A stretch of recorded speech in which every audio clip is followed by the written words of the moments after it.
What's the biggest lesson you've learned? Making sure to stick to our core values, right? And that comes from not just, hiring people who are aligned to core values, but also being okay with being selective about the clients that we work with too. Because I think there have been times where we've felt like maybe, okay, you know what, you're maybe not quite aligned with how we are, but we're gonna try to make this work anyway. And that hasn't always worked out.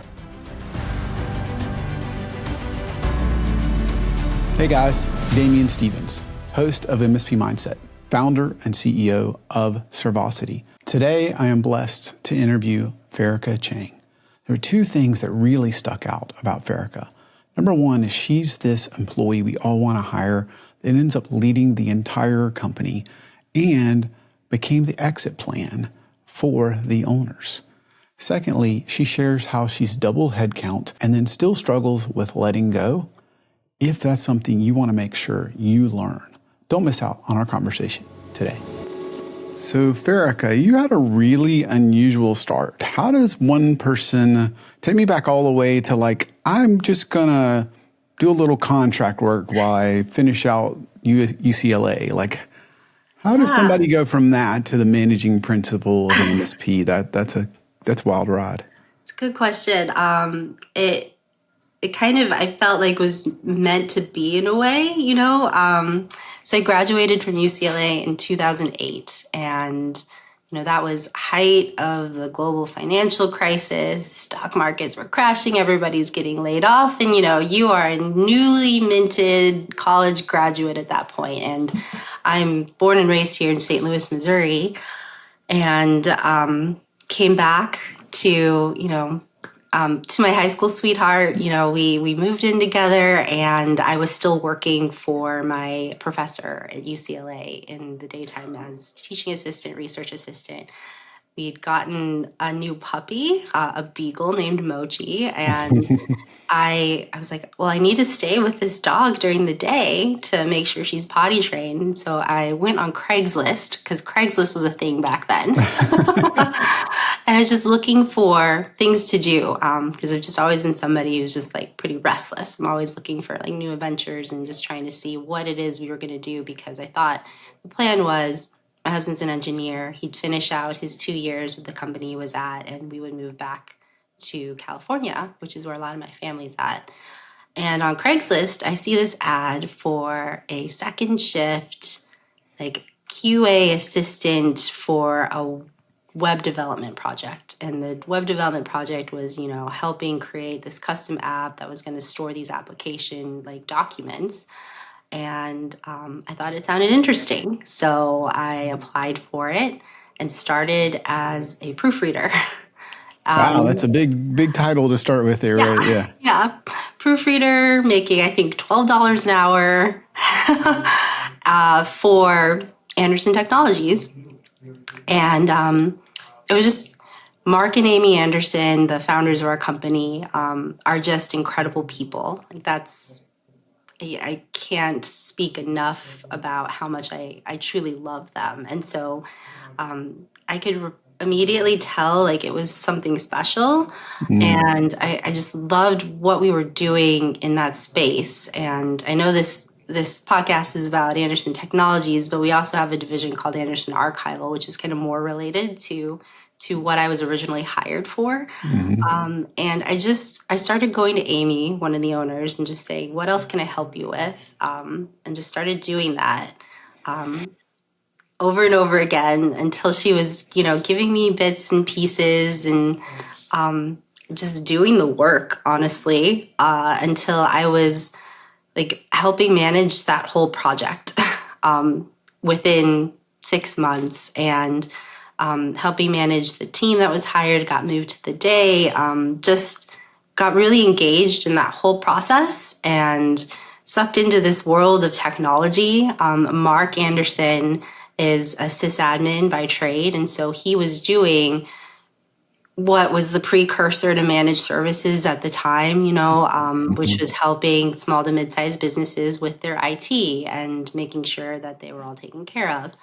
And it it's been a journey. I mean, I'm 16 plus years here at Anderson Technologies now, but I think it was just always like raising my hand to say, what else can I help with, and tackling the next challenge and not being afraid of it.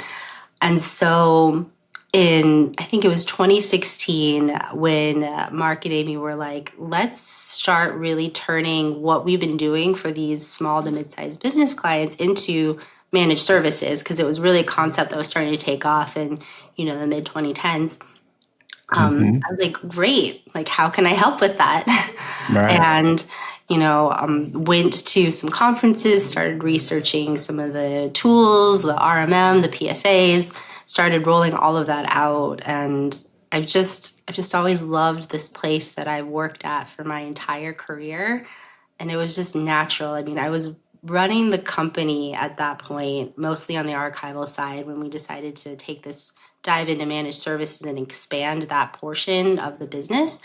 And it was just a natural fit to say, I want to be a part of this forever, and start having those partnership conversations with Mark and Amy as they were trying to figure out their succession planning, and say, I want to, I want to retire. I've worked really hard. This business is going to be 30 years old in February of next year. They've built something incredible. We are dedicated to be a family-owned business and be here for the long run. And their children, their daughter and son-in-law joined a couple years ago, and so we're proud to be a family-owned business that's going to hopefully be here for a long time to come. So that's the short version of kind of how I went from part-time contractor on a night shift to partner. Yeah, that's quite the journey. What would happen to your MSP if you couldn't restore your clients' data? How long would it take to regain your team and the community's trust? If these thoughts have kept you up at night, you're in good company. The good news is there's a proven way to make sure this never happens to your MSP. Imagine knowing without a doubt that your backups are tested and ready to restore every single time. No stress, no scrambling, no lost customers. That is what Servosity delivers. We don't just provide backups, we proactively test them for you. Every backup, every volume, every day. No more crossing your fingers and hoping, just peace of mind 24/7. If you want to learn more, book a session with one of my backup engineers who will walk you through our entire process and afterwards give it to you for free. No commitment necessary, but book a time while the slot is available. I want to back up for a second. You said on the first impressions, first interview, that it was something special. Mm-hmm. As somebody that cares very much about that in culture and that view of it, how did you know? Like, what were the indicators that it was something special? I think, it's hard to describe, but it's almost like I had experience in the corporate world from internships at UCLA. So I had worked at UCLA, which is just this huge public institution university. I loved it. I'd interned at Fox Broadcasting as well in Los Angeles, and I kind of had a taste of kind of what the corporate world is like. And it's great for some people, but when you go down to a small business and you're talking to the owners, right? And the owners truly have, a vision and a mission, and they really care about the people that they want to help, and you directly impact that. I think Mark and Amy just exhibit the core values of our company of just wanting to be excellent and having golden character and finding solutions for people and being optimistic and being loving. I mean, that word can sometimes have a bad connotation in the professional sense, but I truly think that there is a love to what we do, and that I think comes across in the care that we give our clients, and how we hire and how we take care of the team. And so all of those things, like from the very beginning, just felt different. And I was like, oh, so this is what it's going to be like working for a small business and having a direct impact and like a direct immediate impact on changes, opinions, being able to make a decision and then just move it forward without having to go through multiple layers of hierarchy. There's a lot to that I think really spoke to me. And even though I didn't necessarily think of myself like when I graduated as like, oh, I want to be an entrepreneur, I want to run a small business. I think the potential of it when I just happened to land on this, like I think really just expanded kind of what I realized gave me purpose and excitement in my day-to-day work. That's really good takeaway. It is hard to quantify, but I mean, the fact that you could kind of feel the love for what they're doing, for their team, for their clients, it's an intangible, but it matters a ton. Yeah, it really does. And I mean, so at the time, it was a home office, right? And so it was in the basement of their house. And I mean, Anderson Technologies for a long time is just a small business, referral based, just Mark working, managed services, doing this thing, and then doing this archival project on the side.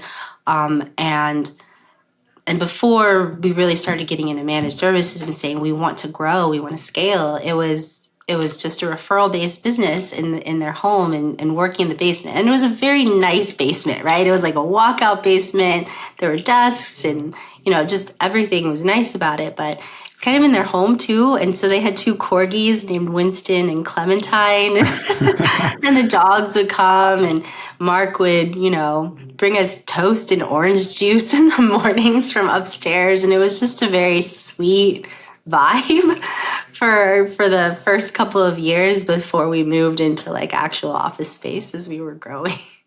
So, that's really cool. Yeah. So Winston and the corgis were Winston and Clementine after Winston Churchill and Lady Clementine. So Winston and Clementine were like the real early first people. First contributors. Yeah. So you joined in 2008. That was when you started as a temporary contract worker in the evening. And then when was it you were essentially running the day-to-day operations? It's probably about a year or two in. I was running the day-to-day operations for the custom projects that we were doing. The web development and special projects. I wasn't involved in the system administration side of the business until 2015, 2016 or so, but we were doing quite a few archival projects at the time for different clients, and just running that team, which I think it was up to maybe 12 people or so at its biggest point, and also coordinating with a lot of different contractors as well, different vendors to do some of the web development components. A lot of technical project management was really kind of the big portion of my day in the early parts of what I was doing here. Okay. And when did you move into really kind of working in day-to-day or managing the MSP? That was when Mark and Amy came back. I think they had met somebody from like Indianapolis who said that they were having success, with their MSP, and they said, "This sounds great. we should start building our MSP practice." And that was 2015, probably. In 2016, we made our first sysadmin hire with Luke Bragg, who's still here with us. He's our CTO, and started saying, "Okay, let's build out our managed services practice."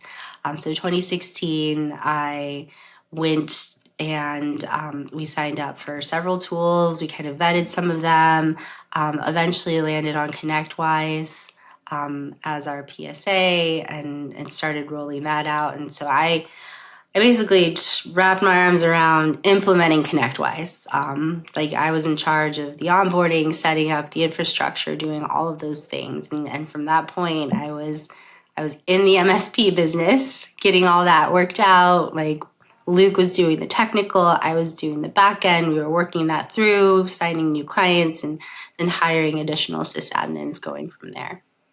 It was, yeah. Mm-hmm. And then when did you become an official partner? 2018. Yeah, it took probably about a year and a half of discussions, it was, Mark and Amy. I mean, it's their business, right? And so just having the discussions, speaking, like developing the partnership agreement, like having all of that just talked through and then structured and then reviewed and back and forth and all of it. It was it felt like a really organic process, though. It didn't feel, how sometimes you could feel like you're in this negotiation and that can be awkward and change the dynamics of the relationship or things like that. But it just felt really natural, I think. I mean, the way they went about it was just, they were just asking me, what is it that you want? Like, we want you to stay. We want you to be a part of this. We want you to continue running the business.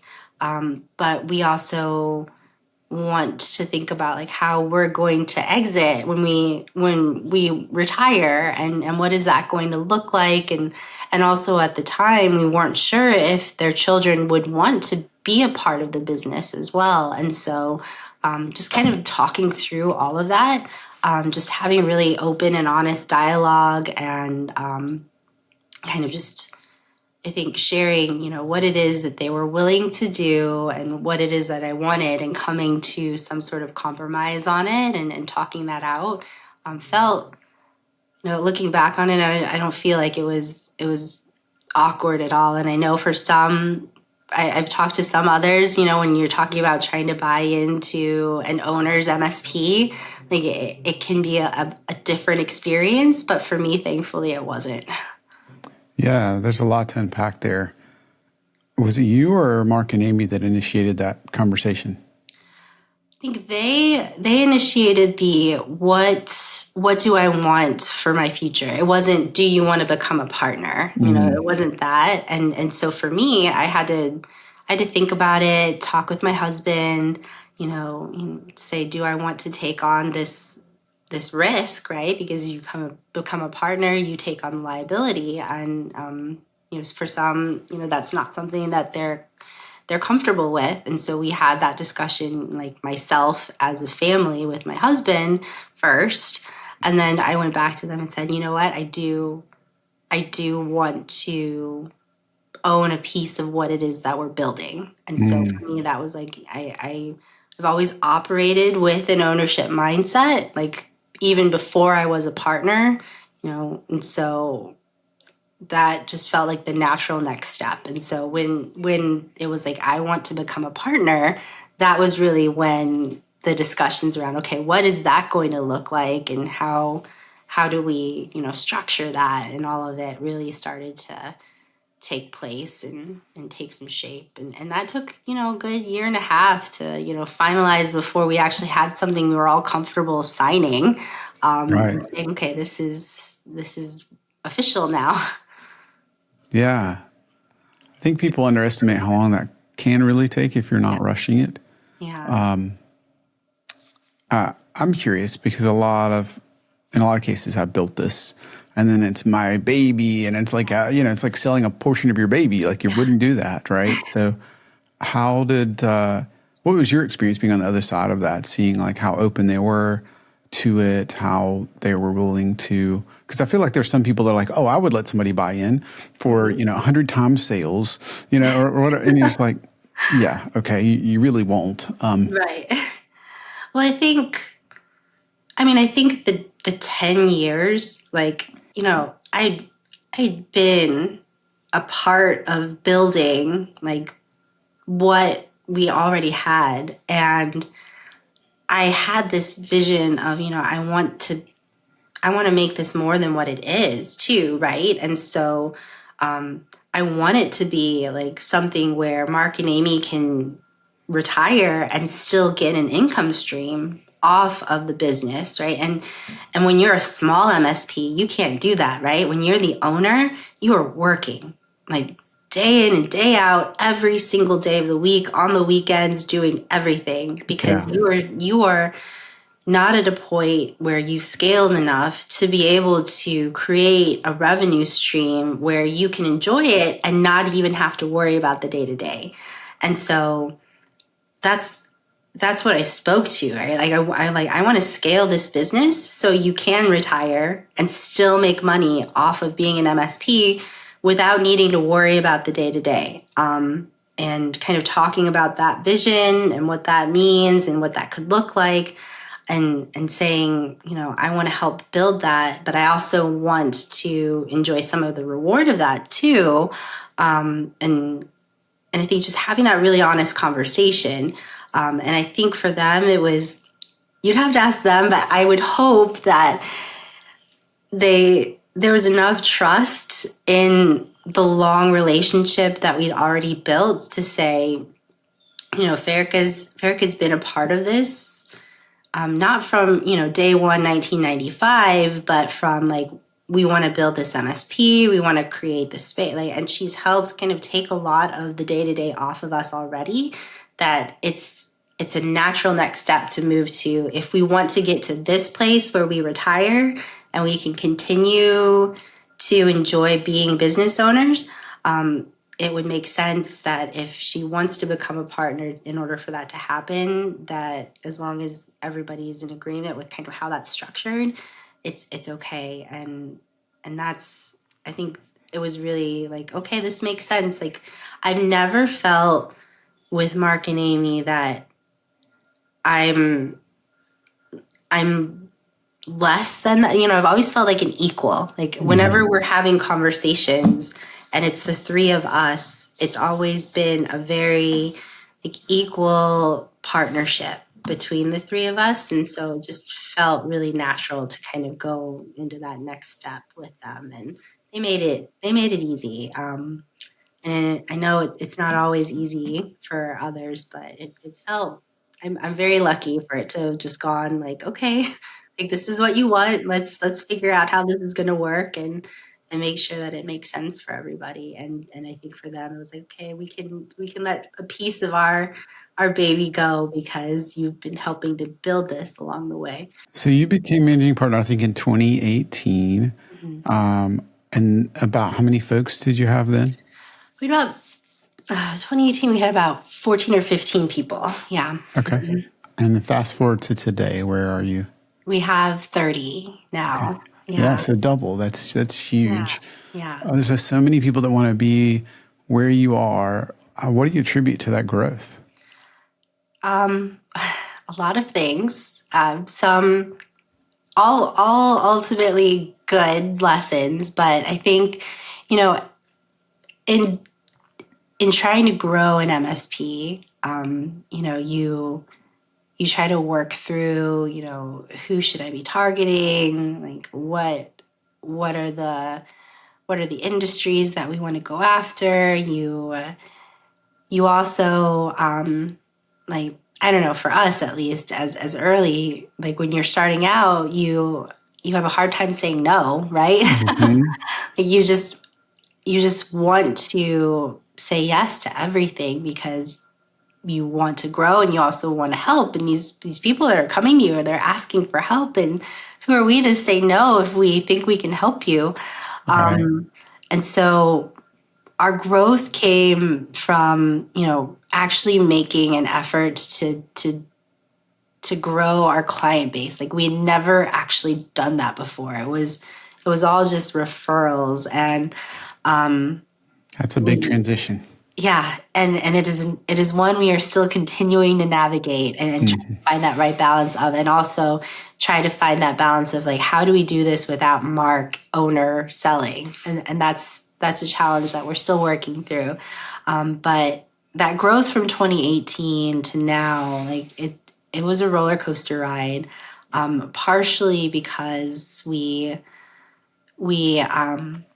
were able to make connections with a couple of clients that were starting new businesses, that were backed by private equity. And so these businesses were private equity backed, starting with 4 to 6 employees to start, and at their peak, we helped them grow from, less than 10 employees to 800 plus and Wow. 650 plus employees. And that was over the course of, 2018 to 2022. And so that attributed to a lot of our growth.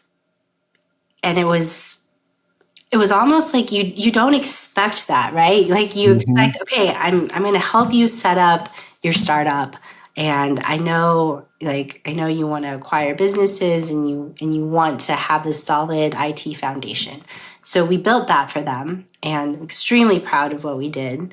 And then as they acquired businesses, we helped with those acquisitions, right? All that data migration, all of the getting the emails underneath one corporate umbrella, moving everything to Microsoft 365, helping set up like a consistent corporate IT stack at every one of these businesses that were acquired. And you're just racing, right? You're racing to do all of this. And we also had, through the course of those years, one of our other client that was growing very quickly was growing through acquisition, and then they themselves got acquired by another business, and we were able to go to the new business and continue the relationship. And so, there was a little moment there where we were like, oh, we've helped them grow, but maybe this new company isn't going to want us anymore. And then fortunately they did. And then they kind of continued the same thing, and it just kind of exploded. And we were needing to hire people to help sustain that growth and be able to continue to not only service the clients that had always been in our portfolio and that we were continuing to add at the time, while also helping these two really rapidly growing clients. But so that attributed to some insane growth that we were desperately trying to manage. And we were seeing this, right? We were seeing our client concentration like get to unhealthy levels, right? But you're almost like you're on this train. How do you get off of it, right? How do you say we're your MSP? Of course, we're going to help you continue to acquire these clients and continue to do this work and continue to manage all of these endpoints. But you know that there's a flip side to that coin where, and that flip side did eventually come, right? Where these private equity firms are saying, look, we've been acquiring, we've given you a lot of capital. Now we need you to start cutting costs, and we're looking at that IT budget, and we're saying like, you're an 800 plus employee company now. Like, it's time for you to hire internally, and we ended up, helping them hire kind of our replacements, right? I mean, we still do consulting for our largest clients, but the MSP component of it, like, we could see the writing on the wall. And we knew that other shoe was going to drop, and they started outsourcing, overseas, some of the support, all of those things that I'm sure other MSPs have had to deal with. But we were seeing it and trying to get ahead of it by trying to build up a sales team. And that's where, so at our peak, a couple, like last year, we had almost 40 employees, and we're down to, 30 now, because we were trying to hire a sales team to help replace the revenue loss that we knew was going to come. And we tried to do it the right way, hired sales consultants, tried to do all the right assessments for the sales team, all of these things. And try to say, if we're going to do this, we're going to do it right, and we're going to invest. And we were going to invest, the capital that we had created from, helping these two companies help fuel the growth of our company. And we were super excited at the time. We were like, we're going to get this. We're going to have a sales team. We're doing it the right way. We've got the sales consultants. We've got the playbooks. They're helping us do all of this. And it just didn't work. Mm. I don't know how many other MSPs are out there that are struggling with how to sell, but Everyone is pretty almost the yeah, answer. So, yeah, it just didn't work, and so we had to make some tough decisions.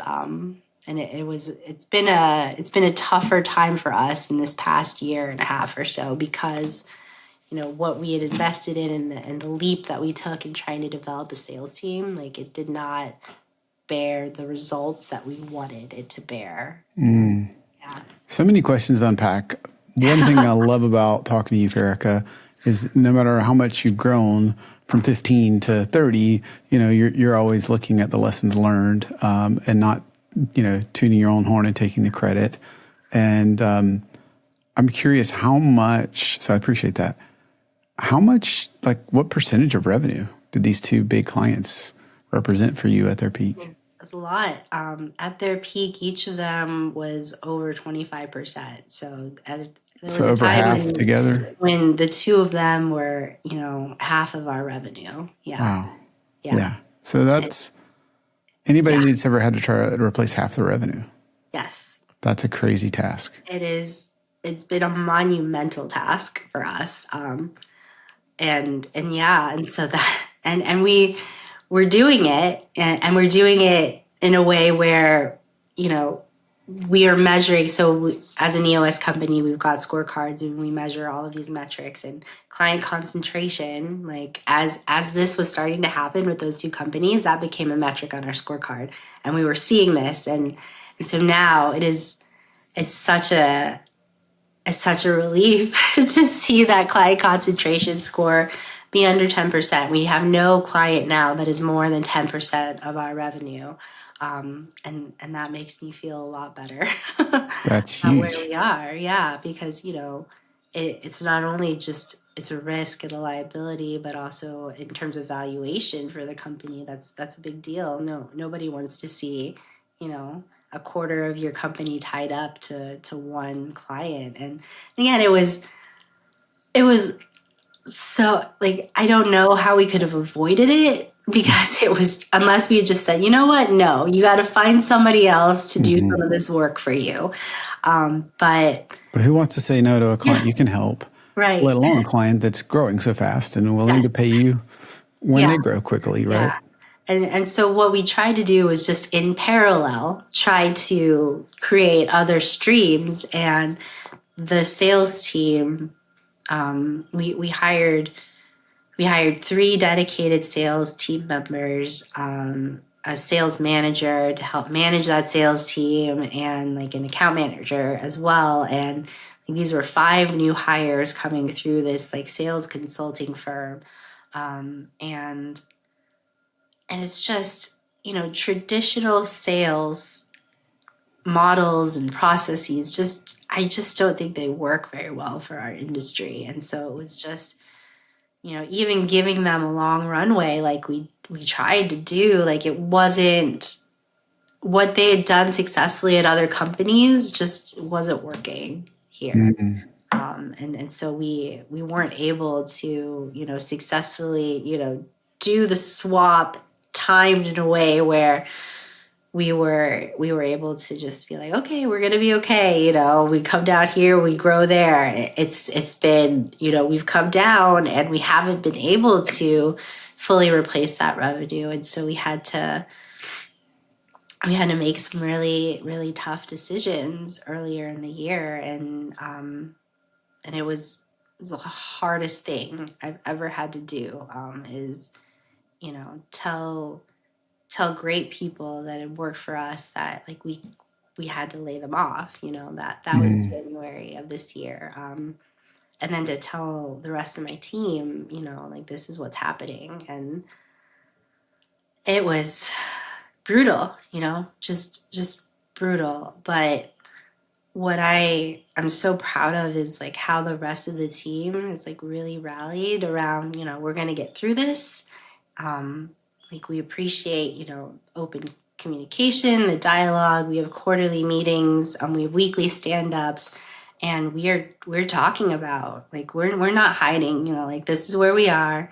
this is where I want to get to. This is what our profitability is right now. Like everybody in our company sees that number. They see that metric of profitability. They see like we are break even, and we are trying to get beyond break even. And we are putting the health of our company first, because without the company, we can't have our team. And then my team comes next, and then as owners, like we're after that. And there have been months where Mark, Amy, and I haven't taken a salary so that we can continue our team, because our goal is not to just stay like where we are. Our goal is to come back stronger than ever. And I don't see the point in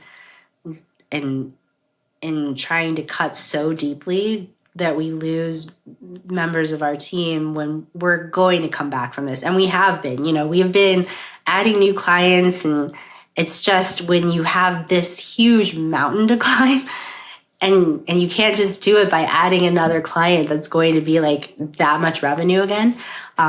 It's just been a different, slower journey. But going into 2025, we have so much momentum now. We've learned from everything that we've had to go through the past few years. We've got a great team. We've got great salespeople. We've just process and all of it. Like I look back at the amount of effort that we've put in this year, and it's not reflected in our numbers just yet, but it will be. And I 100% confidence in that. Yeah, the number is always a lagging indicator of doing the right things. Yeah. What was the biggest lesson you learned out of that really tough time? Yeah, so many. Trying to think the biggest lesson, I think, is just trying to make sure that I think letting go of the vine earlier for me. Like I think I was trying to do so much, like trying to just keep the rocket ship from like not falling apart as we were trying to go through this whole thing. I also like, and I also was pregnant for a portion of that crazy time. So I had my first child, my daughter, in 2022, in March of 2022. And so in Congratulations. 2021, yeah, thank you. But it was also like right in the peak of the madness. Yeah. And so I think getting pregnant and knowing that was coming, like forced me to delegate more and to like trust my team more to do some of the things that I had always done.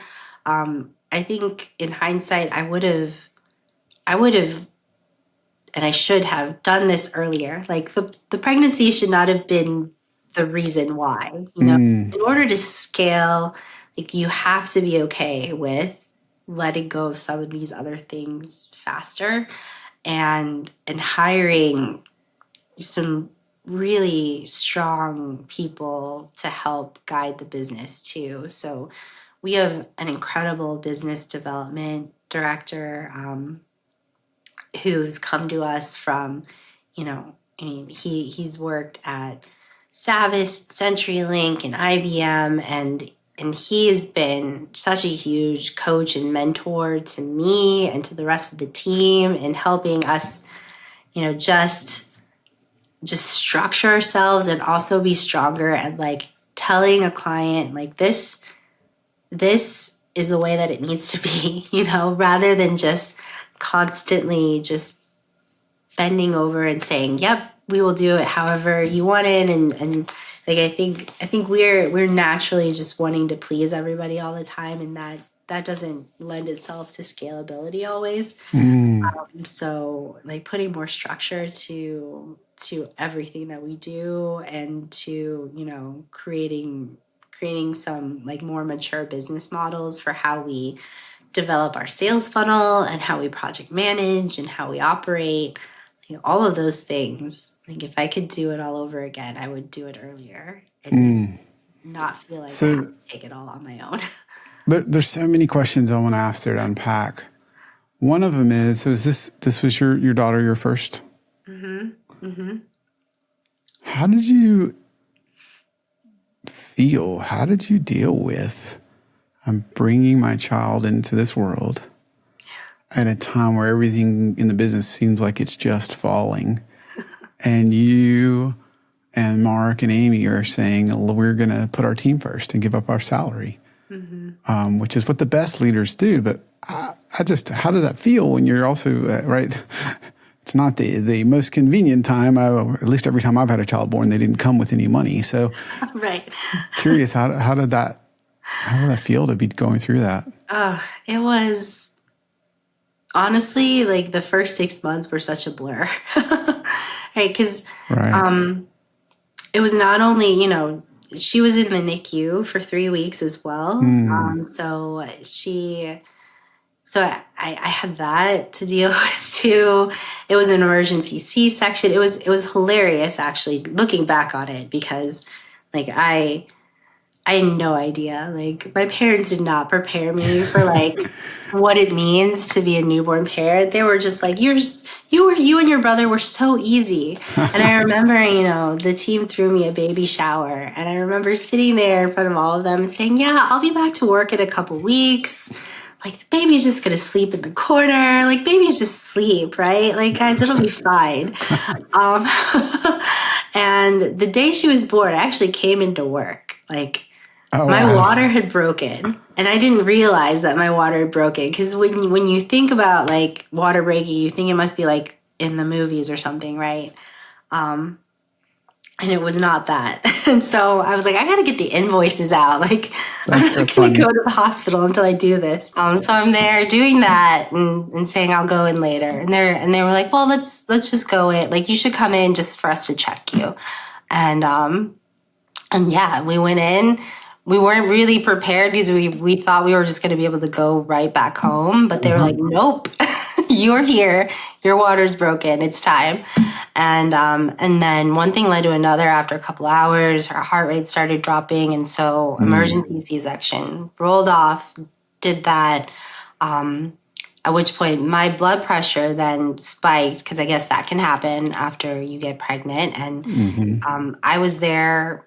I couldn't leave the hospital for a week as well. And so she's in the NICU. I'm in the hospital. And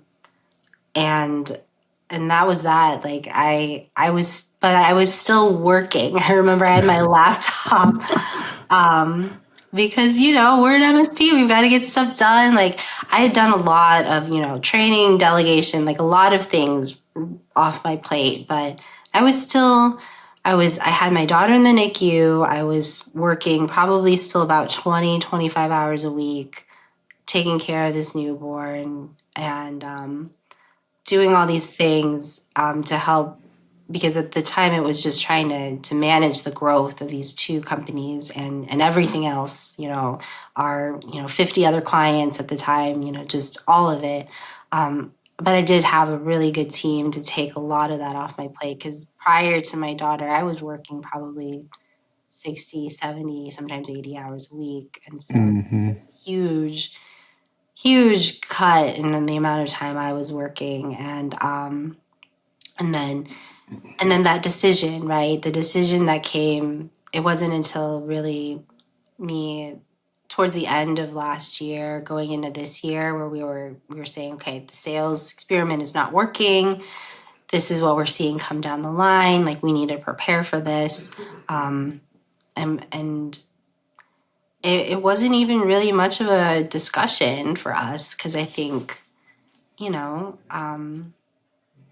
it was, we were trying our best to not have to let go of anybody. And so that's why we were saying, like, we're not going to take a salary for the next 3 months to see if we can get past some of this. And that was just, because we do really truly care about our team, and we wanted, like, personally, I wanted to be like, I want to say that I've done everything that I can to try to prevent this. Yeah. And as an owner, like, part of this, like, you feel so much responsibility, you feel guilt, you feel that failure of, not having been able to do the things or make the right decisions or time everything perfectly to be able to prevent like this thing that you don't want to have happen. And so for me, it was almost like personally, like I need to do this so that I can reconcile if I have to do this other thing that I want to avoid at all costs down the Yeah. road. So yeah, it was tough. I can relate. There's nothing worse than laying somebody off. Yeah. It's not fun when you have to fire somebody that they kind of earned the firing, in my opinion.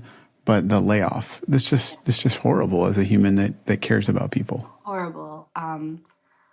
And yeah, it was just is like the one of the worst things I've ever had to do in my life. And, I'm in a Vistage group as well. And so my Vistage group was so supportive, and they were like, it's almost like a rite of passage though, Yeah. because journeys as a business owner, as CEO, an entrepreneur, you're going to have these ups and downs. Like growth is not a straight line up. It is Yes. filled with dips and curves and a roller coaster ride of emotions. And you're going to always, if you're doing the right thing, you're going to always try your best. But there are going to be times when you go through something and it's not going to be what you expected, and you're going to have to make some tough calls for the good of the business. And that for me was the perspective. It's like we can't hang on too long and then have nothing, like we can't just like hope that something is going to turn around and keep bleeding without some concrete evidence of something otherwise happening. Yeah. I also can unfortunately relate to my first child being born, my son. He came 6 weeks early. And nobody ever told me that was a thing. Like I'd heard of it, but like it never even entered my mind. Yeah. And I also remember thinking how important everything I was doing until the world stopped. And then I was like, this nothing, everything, my son and my wife took precedence. Why do you think it took having a child for you, or in my case, for my wife having one, to actually let go of the things that we probably know we should have? That's a really good question. I think, well, for me personally, I think it's just because I think part of it is because like you want to feel like everybody is seeing you doing these things. Like you want to feel like you're doing the best that you possibly can, and like if you're going to be the person that everybody looks to, like you better be walking that walk too, right? And like helping figure things out and do all of the things. And I don't know, I think that's just like been ingrained for me from like the very beginning, like I guess how my parents raised me and all of that. And so they just doing that and really like after having Kaya, and seeing the like just the fulfillment that other people get when you like peel off a piece of what you've been doing forever and just saying like, I trust you now to do this. And then they take it and they make it their own. And then you don't have to worry about it anymore. Like the best thing ever is me not having to do invoices anymore. Right. I talk to so many other MSPs and, like I feel like a lot of us when we're smaller, like invoices, like that always lands on the owner or the CEO or the managing partner. And because MSP invoices are insanity, they're just all over the place. Yes. And so it's been the best feeling ever to not have to do invoices because I've trained my finance and admin team to do them. And account management and project management and service coordination look at them and they QA them, and we've got this process and it's documented and they do it and I don't touch a thing anymore, and it's it's beautiful. Like it's such a great feeling. And that's why I'm like, if I look back, like I should have done this earlier, right? Like I should have not had to have the excuse of I'm having a baby to just say like, you know what, you guys can do this. And it's okay. Like, yeah, there are going to be weird corner cases and weird things that our PSA doesn't quite do right and all that kind of stuff. But you know, it's okay. Like being okay with, you know, not having to control every aspect of it and just trusting my team to do it and then doing it and crushing it. Like it's awesome, and it helps give me more time to focus not only on being a mother, being able to go home at 5:30 every day, but also to be more strategic about, okay, who are we going to pursue, like be able to go to like more networking events and speaking events and getting out there in the community and sharing with people who we are and what we do, which is a better use of my time than doing invoices. Absolutely. I want to ask that question in a different frame because I think it was a wonderful answer, Farica. Why do you think it took, because I can relate to this too. Like when the bad thing happens, then I really work hard. So why do you think it took losing or the threat of losing the two clients, 50% of the revenue, before investing heavily in sales and saying, you know, we've got to do this? Yeah. And I'm asking that about myself, but since I get to ask you, I'll ask you why you are also in that same boat.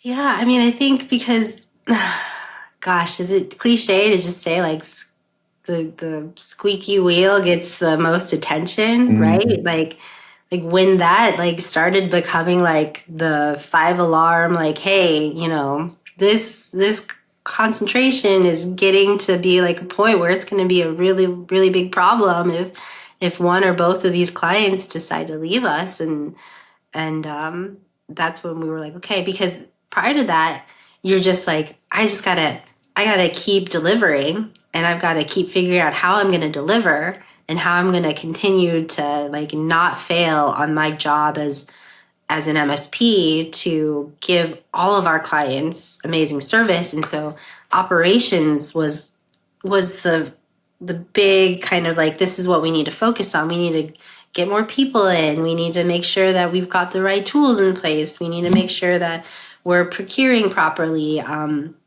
that happened in the back of our mind. We're like, sales is going to figure itself out. And sales wasn't a problem because we were getting revenue from these clients who were growing so quickly. And it wasn't until it really started to reach this point where we're like, this is not going to be sustainable. Where we're like, we need to figure that out. And so, you know, and we didn't know how quickly they were going to grow, right? We thought, yeah, you want to acquire, we'll help you. You know, you might get one here, one there. That's no problem. But when they started saying, you know, we've issued LOIs to, 10 different companies, and eventually we were supporting, over 300 locations across the country. Wow. Like it was, and we just were not, it was not a part, like nobody ever came to us to say, this is our strategic growth plan. And this is what we were always getting as the MSP, we were always getting the information last. And as part of like, okay, this has happened. Now you've got to go execute it. And so it was not expected to have that much growth. And so it was always like, okay. And then when it was happening, it was just like on this hamster wheel, trying to make sure we weren't failing in the delivery of it. And so, yeah, it's really great to be able to like talk through some of this with you, because I don't think I've ever actually just kind of had that whole post-mortem. I'm like, why? Yeah. But yeah, it was a wild ride and so unexpected, because we just thought we would just be able to grow like we'd always grown, which is, find a client, onboard them, get them going, help them acquire business here or there. But at that time, a couple of years ago, and I don't think it's like that anymore, but when interest rates were so low and money was so cheap and private equity was just grabbing everything they could. Like that was just, we were just strapped to a rocket trying to make sure we didn't fall off. Yeah. Well, let me switch gears and for a moment and ask you, what's the biggest lesson you've learned over all your years in business? So many lessons. The biggest lesson, and I think,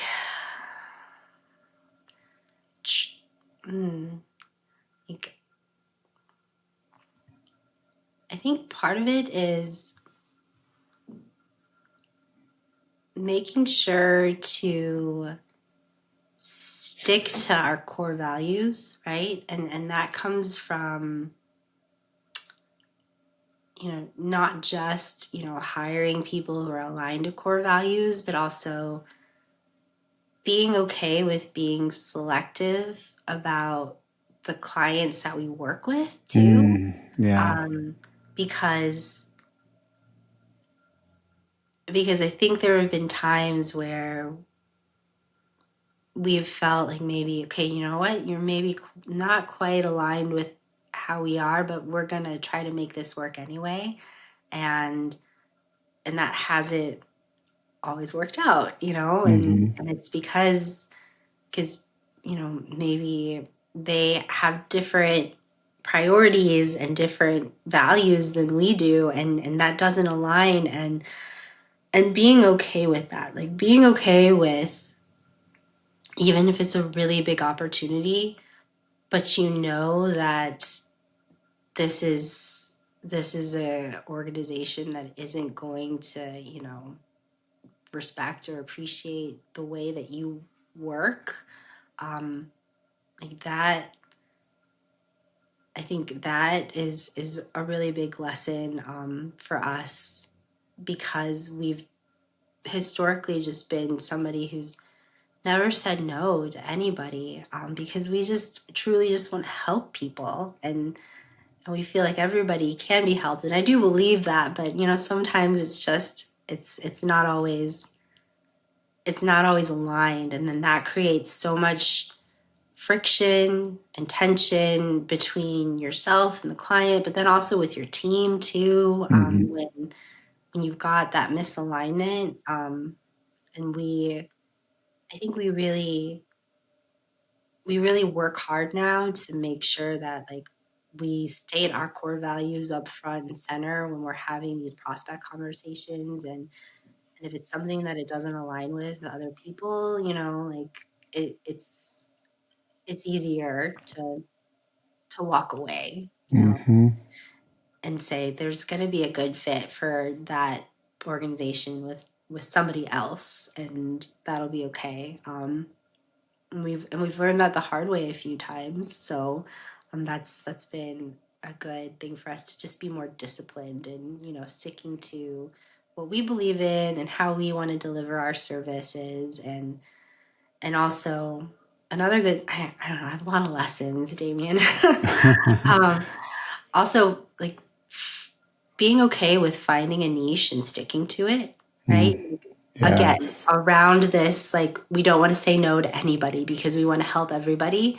But we've found, as we've been able to, like, focus more on financial services companies and nonprofits, for example, that, like, that messaging and what we're able to provide, and then our knowledge base and experience, like, it's really helped kind of narrow, like, the fact that we know we can really deliver for these groups of people, in terms of the expertise that we can bring to the table for them, as opposed to trying to be everything to everybody, and that's a tough thing. And so that's really helped us too, I think, in narrowing that down, and being okay with, like, this is what works, and this is what we're really good at, and focusing on that. Because I think in our early years, we were just like, well, anybody that comes to us that needs help, yeah, sure, we will help you, and we want to do that, but it's not always best served for us or for the client. I can totally relate to that. What's one thing you would do over if you could? Some of the things I've talked about already, right? Like letting go earlier and making sure that and being more open to thinking outside of the box on how we grow and how we scale and pulling in more team members to be able to do some of the things and not holding on to everything for so long, right? Like I think that was a big theme of kind of part of what we talked about is it's not, it shouldn't have taken me having a child to be able to let go of some of these things. And I think that would have allowed us to scale faster and better earlier. But I think, a lot of it, hindsight is such a funny thing, it's just, but you look back on some of these things and you're just like, I wish I could have done some of it differently. And if you had the crystal ball, wanting to be able to do some of these things, it would have been, not, not focusing so much on, listening to like the sales experts about how something should be sold. It's just like listening to your gut and then being okay with letting go and trusting some of these things to other people and going forward with that, and not having to have everything be perfect to move forward. I think if you look at our team, like we're really like high fact finding team. Like we want to have like all the details before we make a decision. Yes. And like when you're trying to navigate uncharted territory, like as a small business, like you're not going to have that. And just being okay with taking that leap of faith, like you've got to move and we've got to make a decision and not trying to have to wait for like, okay, all signs point to this as being the right answer. Like we've got to just move forward, and make decisions faster.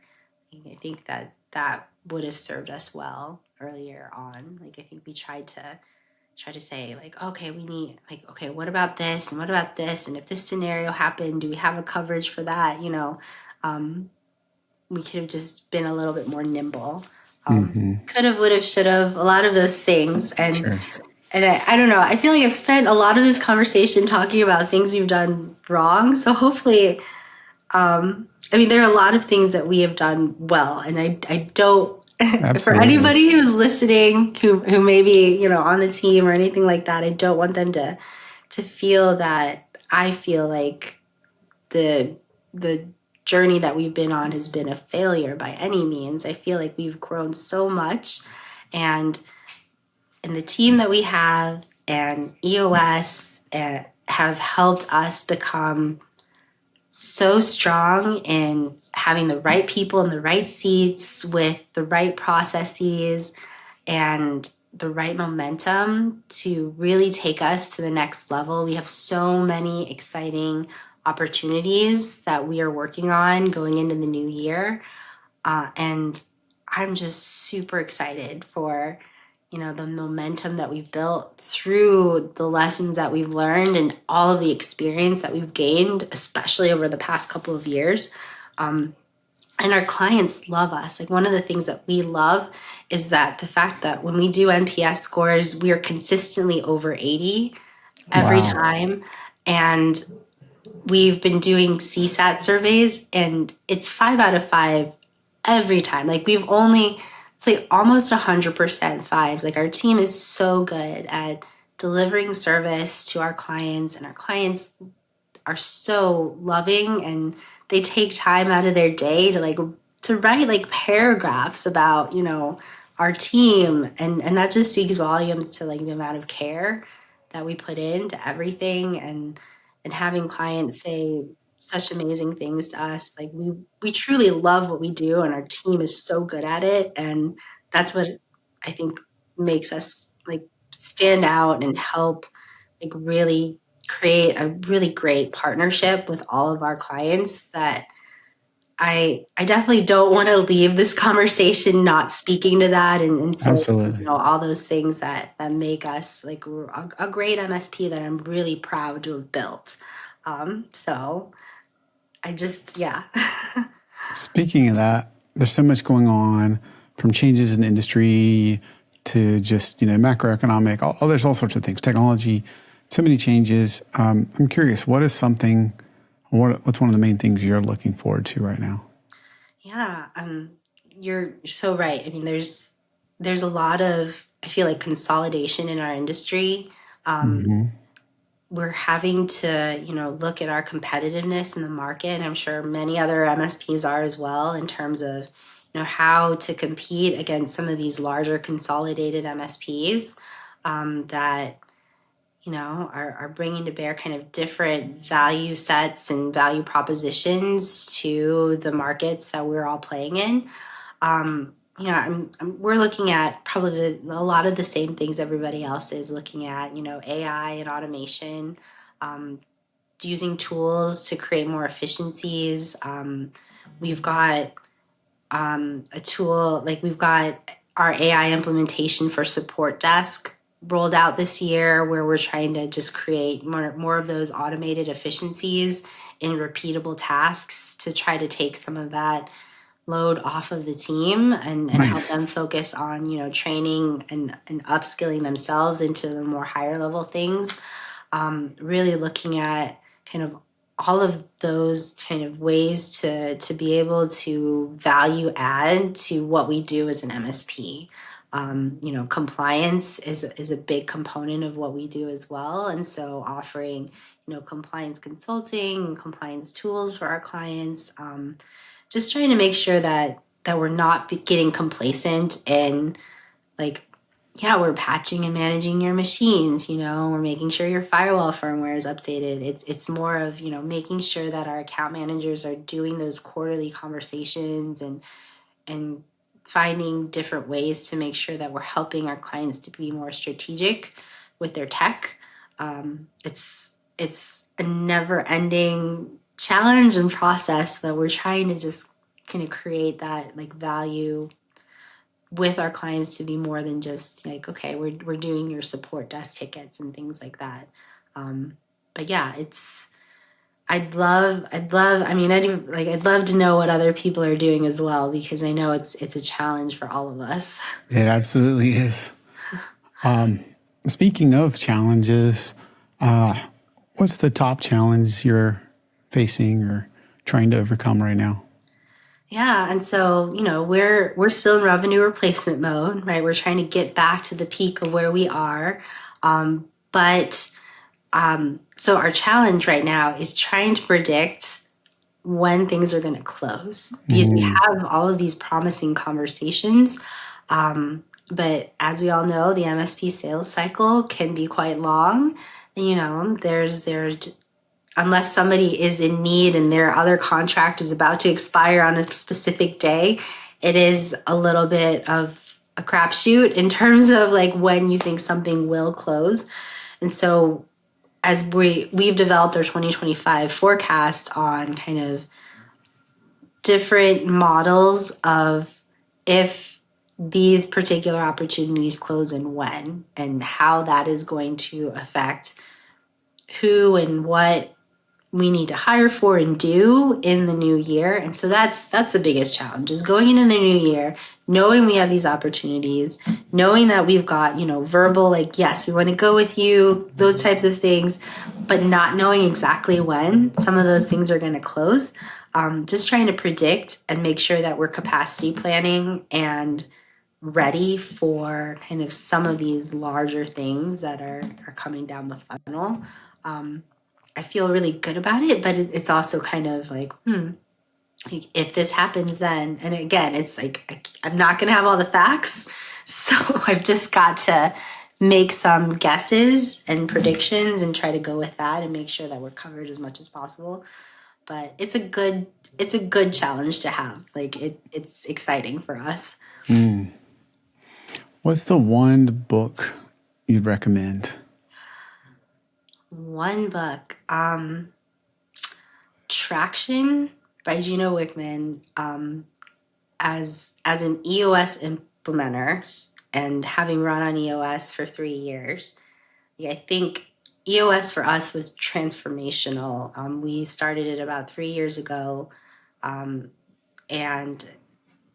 part of me being able to like delegate and elevate myself into like not being in the day-to-day of doing MSP work is because we implemented EOS, and we have systems and processes and communication like through every single level of our team at this point. Everybody has an L10. We've got weekly stand-ups.